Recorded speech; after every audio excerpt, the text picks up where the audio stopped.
2 дена по упадот во Конгресот на толпата подржувачи на американскиот претседател во заминување Доналд Трамп се уште нема одговор како се случи таков безбедносен пропуст. Специјалната полиција на Капитол Хил, која е задолжена со безбедноста на Конгресот, беше комплетно неподготвена, имајќи ја во предвид сериозноста на ситуацијата и протестниот митинг кој беше закажан недели претходно. Различните групи кои го поддржуваат Трамп отворено се договараа на социјалните мрежи што планираат да направат на 6 јануари, но очигледно ниту една од домашните безбедносни агенции не ги сватила сериозно заканите. Inside that building yesterday were the top 3 people in the line of succession to become president. And it took nearly 3 hours for any Department of Defense response to arrive at the Capitol. We have to ask ourselves some questions.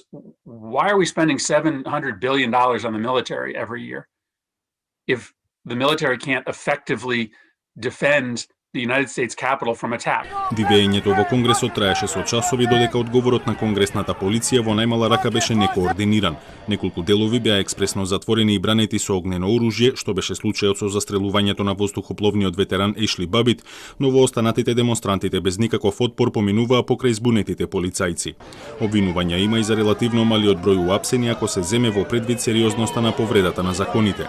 Тоа предизвика споредби со одговорот на властите за време на протестите по убиството на афроамериканецот Џорџ Флојд минатата година. The challenge we're facing in our country is about more than the actions of the few we watched yesterday.